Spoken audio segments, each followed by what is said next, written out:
खुलुमबाय गिबियावनो नोंथांमोन बयखौबो swrjithecreativity चेनेलाव बरायनानै लाग्रोनायजों लोगोसे फुंबिलिनि गाहाम हामलायनायखौ बावहरग्रोनाय जालायबाय। दिनै फुंबिलिनि माखासे गोनांथार खौरांफोरखौ नोंथांमोननि सिगाङाव फोरमायथिना होनो आवगायनाय जालायबाय।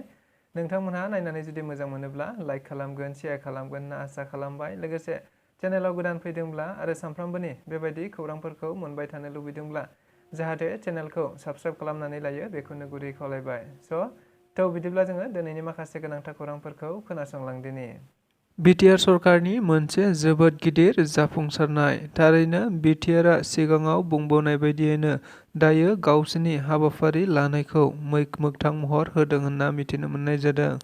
मख'नो गोनांदि बिटिआर सरकारा गुबुन गुबुन समाव गुबुन गुबुन खौरां बिजोंफोरनि गेजेरजों थारैनो बुंथिनानै होबाय थादोंमोन दि बिटिआर सरकारनि दानि मावनो गोनां गिबि हाबायानो जादों मोनफ्रोमबो गामि ओनसोल आरो मोनफ्रोमबो हारि माहारि सुबुंफोरनो हानि मोनथाय होनाय। नंगौ, बेबायदिनो गुबुन गुबुन समाव हानि मोनथायखौ नोजोर बोनानै बिथांमोना हानि फोरमान बिलाइफोरखौ गुबुन गुबुन जायगा एबा थावनिफोराव राननानै होबोबाय थानाय बायदिनो मैयाबो आरोबाव क'क्राझार जिल्लानि सिङाव थानाय हल्टुगाव फरेस्ट डिभिजननि सिङाव थारैनो जलेश्वरी गेलेग्रा फोथाराव बड'लेण्ड हायुङारि गौथुमनि हानि फोरमानलाइ राननायखौ नुनो मोननाय जादों। मख'नो गोनांदि मैयानि बे हानि फोरमानलाइ राननाय हाबाफारियाव गुबैयै कसुगाव आरो हल्टुगाव फरेस्ट डिभिजननि सिङाव थानाय गासै 10,048 सुबुंफोरनो हानि फोरमान बिलाइखौ राननानै होयो होननानै मिथिनो मोननाय जादों। मख'नो गोनांदि मैयानि बे हाबाफारियाव बिटिआरनि गाहाय मावफुं सोद्रोमा प्रमद बर'नि नुजाथिनायाव बिथाङा गावनि आखाइजोंनो रोजा रोजा सुबुंफोरनो हानि फोरमान बिलाइखौ राननानै होनाय जायो होननाबो मिथिनो मोनबावदों।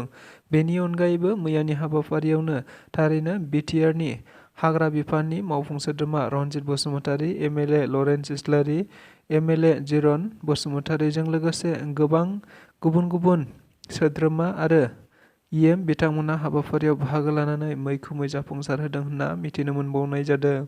थारैनो बे हानि फोरमान बिलाइ राननायखौ लानानै कसुगाव आरो हल्टुगाव डिभिजननि गोबांथार रायजो राजाफोरा जोबोद गोजोननाय आरो बिटिआर सरकारखौ बाख्नायनायखौ नुनो मोननाय जादों।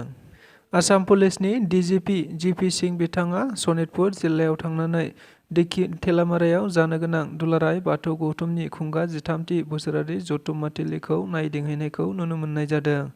मख'नो गोनांदि देग्लाय 2024 मायथाइयाव जानो गोनां दुलाराय बाथौ गौथुमनि खुंगा 13थि बोसोरारि जथुम्माथिलियाव थारैनो गेवलां मेल मोनसे लाफानाय जादों। जाय गेवलां मेलाव मिथिनो मोननाय बायदिब्ला दासिमाव भारतनि नखर मन्त्रि अमित शाह बिथाङाबो बाहागो लाफैगोनखौ मिथिनो मोनदों। जायखौ नोजोर बोनानैनो आथिखालाव दुलाराय बाथौ गौथुमनि खुंगा 13थि बोसोरारि जथुम्माथिलिखौ गोबां आसामनि दैदेनगिरि आरो गोजौ बिबाननि बिबानगिरि बिथांमोनहा सम सम नायदिंहैबाय थानायखौ नुनो मोननाय जादों।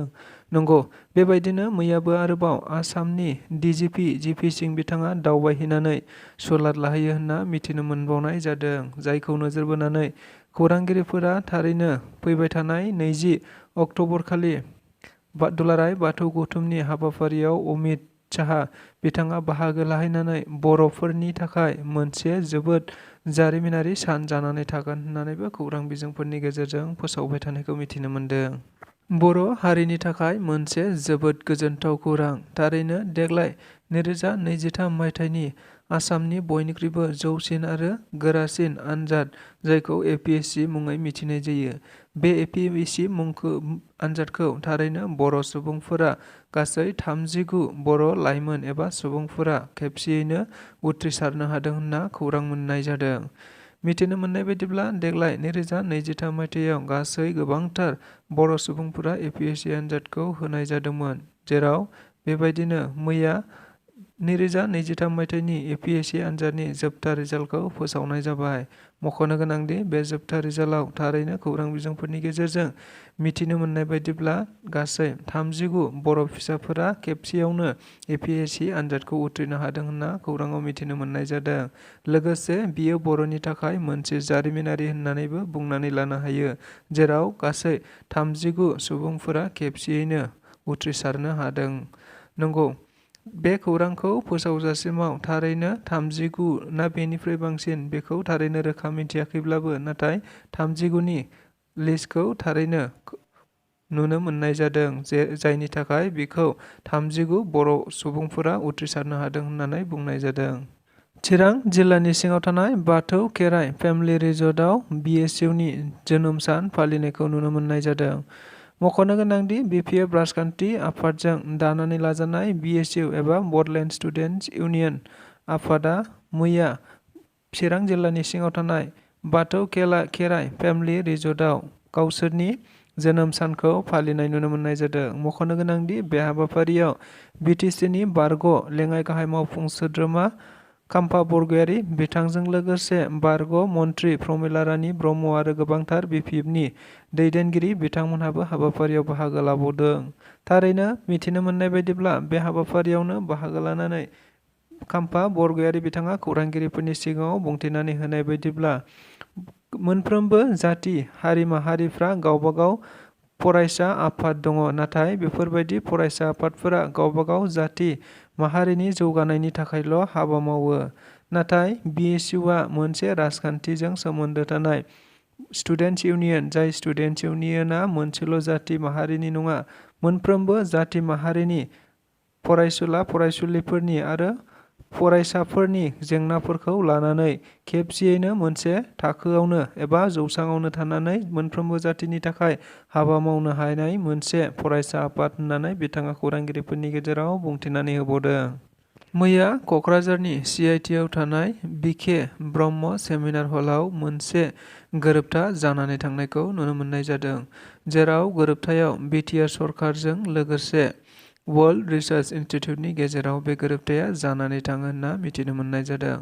मख'नो गोनांदि आथिखालाव प्रमद बर' दैदेननाय BTR सरकारा थारैनो बड'लेण्ड एबा BTR ओनसोलखौ ग्रीन बड'लेण्ड थांखिखौ नोजोर बोनानै बिथांमोनहा BTRआव थानाय गोबां दोहोन दौलत जेरै मिथिंगायारि दोहोन आरो सुबुङारि दोहोनफोरखौ बांहोनायखौ नोजोर बोनानै गामिनिफ्राय थारैनो टाउन सहरसिमहालागै सुंज्रोब लाखिनायखौ राफोदसिन एबा फोनांजाबनाय राहाफोरखौ राफोद खालामनो थांखिजोंनो बे गोरोबथाखौ खालामदों होनना मिथिनो मोननाय जादों। थारैनो बे गोरोबथाखौ आथिखालाव वर्ल्ड रिसार्च इनस्टिट्यूट आरो BTRनि गेजेराव गोरोबथा जायो होनना मिथिनो मोननाय जादों, जाय गोरोबथानि गेजेरजों वर्ल्ड रिसार्च इनस्टिट्यूटआ ग्रीन बड'लेण्ड दानायाव मैखोम बिहोमा होगोन आरो टाउननिफ्राय गामि ओनसोलसिम माबोरैहाय मोजां राहा खालामनानै होयो एबा सुंज्रोब लाखिनायाव गोरलैयै जायो, बेनि थाखायनो गोख्रोङै हाबा मावगोन होननानै बे गोरोबथायाव मख'नाय दं होनना मिथिनो मोनबावदों।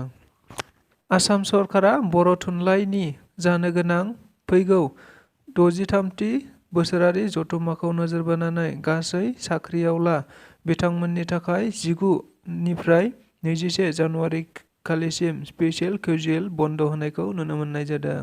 मख'नो गोनांदि बेबायदिनो फैगौ देग्लाय 2024 मायथाइनि बर' थुनलाइ आफादनि 63थि बोसोरारि जथुम्माखौ कामरुप जिल्लानि सिङाव थानाय बक' गान्धी मैदानाव सानथामनि हाबाफारि लानानै खुंफुंनो थि खालामनाय जादों, जायखौ नोजोर बोनानै आसाम सरकाराबो मोनसे फोसावनायखौ मिथिनो मोनदों, जेराव बिथांमोनहा फोसावनानै होनाय बायदिब्ला थारैनो बर' थुनलाइ आफादनि जानो गोनां 19 निफ्राय 21 जानुवारिसिम बे हाबाफारियाव जायफोरा डेलिगेट जानो गोसो सरकारि साख्रिआवलाफोरा बे हाबाफारियाव थांनो मोनगोन। बेनिखायनो आसाम सरकारा बिथांमोननि थाखाय स्पेसियेल केजुएल लिभ होनायखौ नुनो मोननाय जादों, जाय आथिखालाव खौरां बिजोंनि गेजेरजों जोबोरै गोसारलांनायखौ नुनो मोनबावनाय जादों।